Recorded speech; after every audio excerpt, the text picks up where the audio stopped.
Hello, welcome back to another video. How was your Canadian Thanksgiving holiday?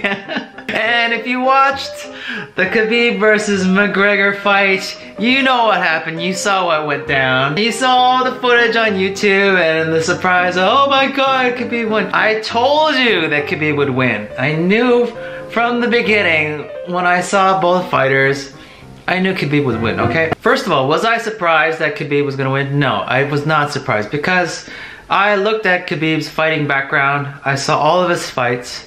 I saw what he did in the cage, and I knew for a fact that he was just a better fighter overall. McGregor, we all know that he has very terrible stamina, and he doesn't really last the whole fight. It's usually like a striking knockout from like the first or second round. So I knew for a fact that Khabib would outlast McGregor when it came to like the whole fight overall. The same thing happened with Mayweather. He just gassed out. So I was not surprised based on stamina and skill. Throughout the whole marketing campaign, I noticed that McGregor was promoting his whiskey. I know for a fact that alcohol hinders your performance, whether it's in bed, whether it's in sports, whether overall life. It will not make you feel good. You will not perform your best. You compare that to Khabib. Khabib doesn't drink alcohol. That was another giveaway for me. I knew McGregor was not going to perform very well. You saw him drinking shots of whiskey during that promotion. I knew that health-wise he wasn't at his best. He shouldn't have drank alcohol at all, period. He should have cut off all alcohol for at least a year before thinking of getting into that cage, because yeah, it really screws you up. I know for a fact that if I drink alcohol, my performance in the pool or in the gym will suffer. Alcohol is a great tool for social bonding, but beyond that, yeah, it doesn't really help you in your life. Now let's talk about the elephant in the room. Did I expect Khabib to jump out of the cage and fight the rest of McGregor's gang? I kind of was hoping for it, and I was glad I saw it. And all these people are really butthurt and sensitive about the topic about, oh, Khabib should be in jail, Khabib should be fined, Khabib should not be allowed back into the United States. I think that's all bullshit, alright? We all knew what happened, what led to this event. We all knew that Conor, he disrespected Khabib's family, he disrespected Khabib's religion, he disrespected Khabib's country, he threw a dolly at that bus. That's a physical assault, and that's outside the ring. This is not WWE. This is not scripted. This is real life. If you disrespect someone in that fashion, expect repercussions, okay? If you cross a Russian, you're a dead man, okay? I told you, Russians, you do not want to mess with them. Do not mess with the Russians. They are tough, cold, hard motherfuckers in this world. Nobody can compete with them. The lesson that we can learn is that you have to be respectful towards everyone. All this garbage that I see online, like Twitter banter or arguments or people dissing each other or using diss tracks. Yeah, just this constant noise I see in social media and online and out and about in public as well.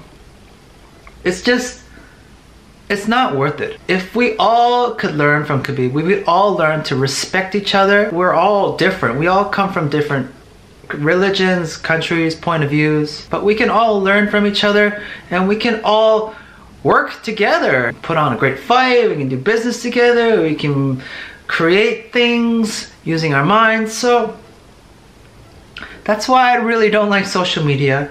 That's why I don't like people who are glued to their smartphones in public. Like for example, last night I was at my pool swimming my ass off, and I saw this millennial girl, a typical chick with braces. You know what she was doing? She was in the hot tub and she was on her smartphone with the earphones, and she had a McDonald's cup of coffee on the side. You do not want to drink coffee in the pool. That is a no-no. That is disrespectful. You don't want to use your smartphone in the hot tub while listening to music. That is also disrespectful. And the third thing is, she couldn't get her eyes off her smartphone. Her eyes were glued on the smartphone. I was trying to give her the message that you're not supposed to drink coffee in the pool. You're not supposed to use your smartphone in the pool. You're not supposed to be doing what you're doing in a place where people are here to work out and get their laps in. But she couldn't get the message. She was glued to her smartphone. She couldn't raise her eyes up and acknowledge me. And I was really pissed off because that is another form of disrespect. Respect the people that are around your physical presence. Acknowledge their presence.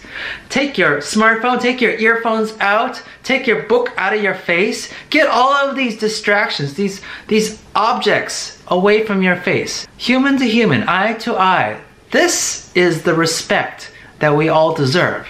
So start showing respect, is what I'm saying from now on. And learn from this lesson that we saw. I really admire Khabib's father. He raised him right, I can tell. He gave him the right lessons, and him disciplining him for his son jumping out of the cage, yes, that's the right thing to do. I would do that as well as a father. And did you see him like dissing Conor? No. He said he forgave Conor. That's how a gentleman handles something like this. Like a thug swearing at you or disrespecting you or just, yeah, trying to provoke you. That's the gentleman way to handle someone like that or something like that, is to ignore it and to just forgive and forget and teach that person a lesson if necessary. And I'm glad Khabib did what he did, and I was not surprised at the end result. Leave your comments down below what you thought of the fight, what you think about respect, and the topic of how do you handle people who are arguing or provoking each other. How would you handle situations like that? Subscribe to this YouTube channel, like this video, and I'll talk to you next time. Bye bye! Yeah!